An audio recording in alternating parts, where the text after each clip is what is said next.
Good afternoon, gentlemen. Welcome to the second part of the rankings for the 2024 season. Last week we had part one. This week, today, right now, is part two, where we're going to go through rankings 5 through 1. Last week we did 10 through 6. At 10 it was Borelli. At 9 it was Dan. At 8 it was myself. At 7 it was Mike. And then at 6 it was John. So this week is 5 through 1. Before we get into that, next week on Wednesday, I'm going to look at the sleeper matchups and go through week 1, and we'll have our kickoff video next week on Wednesday. So right now, with the 5th team ranked in this season, and remember, we're going through best pick, worst pick, and the score. Last week, a lot of the worst picks were due to people picking someone like either on the Bears or the Falcons because there was a lot of mouths to feed. The theme was also if someone on the Bengals was picked just due to Joe Burrow's wrist.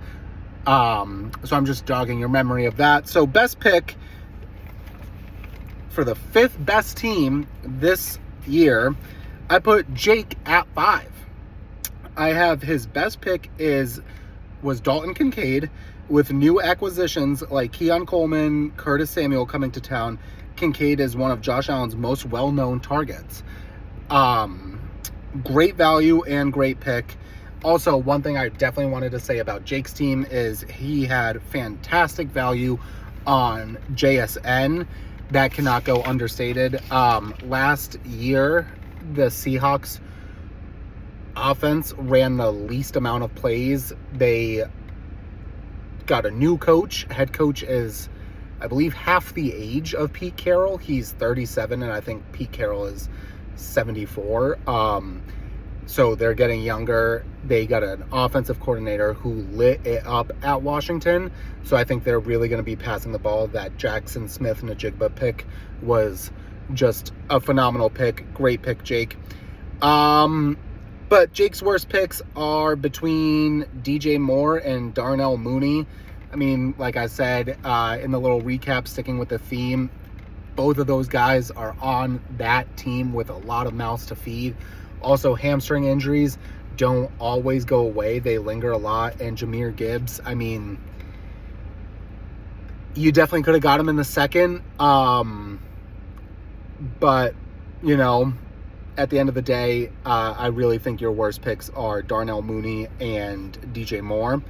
Your score, I'd say you had a 7.4. Lots of great names at very good values. The way the board fell, you can't be happier with the outcome. You could be happier if you got ranked at 1, but, you know, 5th, still have you there making playoffs. Very good team, Jake. At 4, I have Nicholas Dross, 2-time champion, is coming in at rank number 4. I have him as having the best pick being Josh Allen. I think Josh Allen has so much to prove this year. I think Stephon Diggs, towards the end of his time in Buffalo, was an absolute cancer. The way he was in that playoff game just looked like he was doing half-ass. And when the Bills fired their OC and then promoted their OC, Ken Dorsey, and then promoted Joe Brady to their OC, Josh Allen just kind of switched. It looked back like he was at his Brian Daboll days. I think Josh Allen could win the NFL's MVP award, and I'm not talking fantasy, I'm just talking most valuable player award. So great fantasy quarterback, great pick. But I think your worst pick was Justin Jefferson. And it's between Justin Jefferson and Aaron Jones. I think that you are going to be in absolute hell and very, very loud in the chat when you have to suffer through watching Sam Darnold every Sunday passing to Justin Jefferson. I recognize that Justin Jefferson is the best wide receiver in the game in the NFL, but it cannot go understated how watching Sam Darnold lead the Vikings offense is going to be absolute torture. So your two worst picks, both Vikings, it's going to be troublesome to have to stand through watching Sam Darnold lead those games.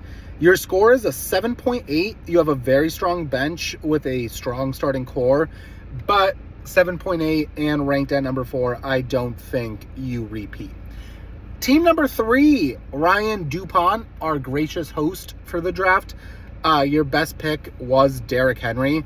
I mean, just, it's incredible that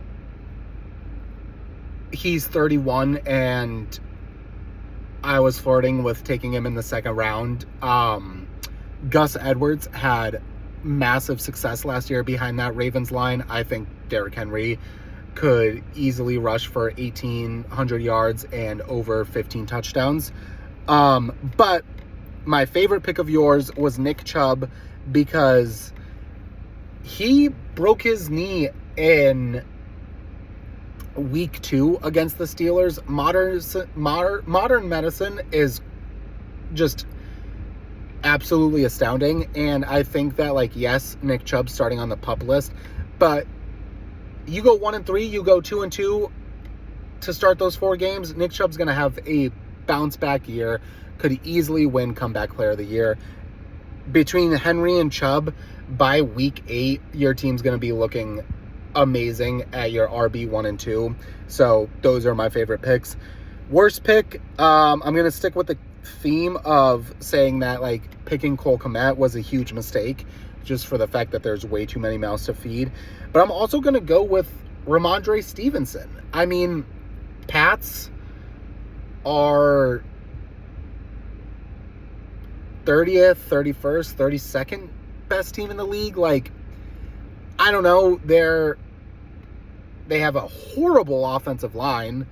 Gerard Mayo kind of seems in over his head. Like, I don't know if you guys heard Sunday, but him saying Drake May is our second best quarterback on the roster. And then, like, less than 12 hours later, he went on radio and was like, Drake May has outplayed Jacoby in the preseason and in training camps this year.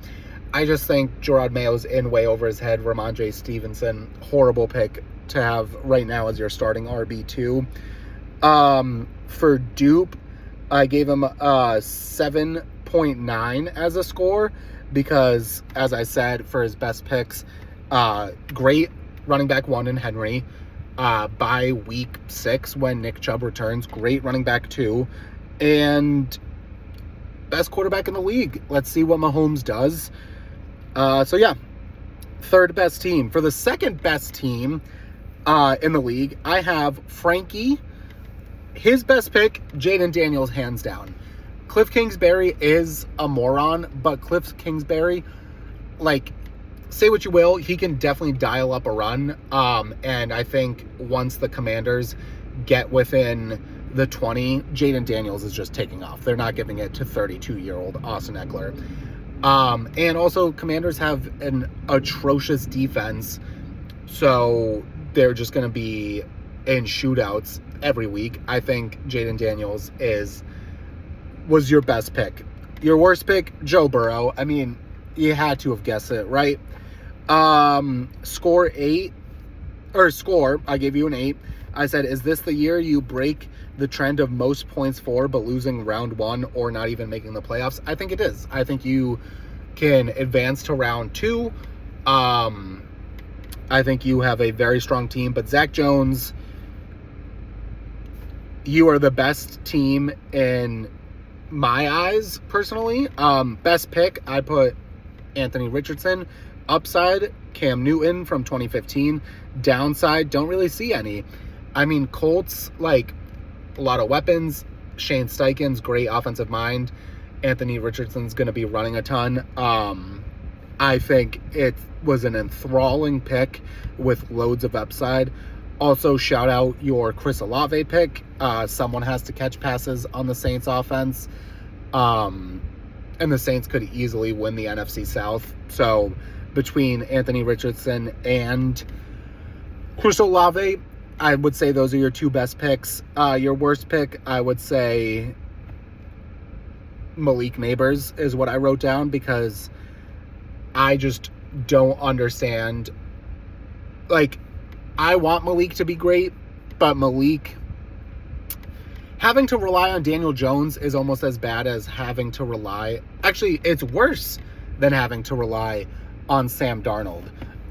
Malik, he's going to be a very fun player to watch, but also there's going to be games where he catches 2 passes for 13 yards, and he's going to lose you some matchups. He could also win you some matchups, but I would say that's the worst pick.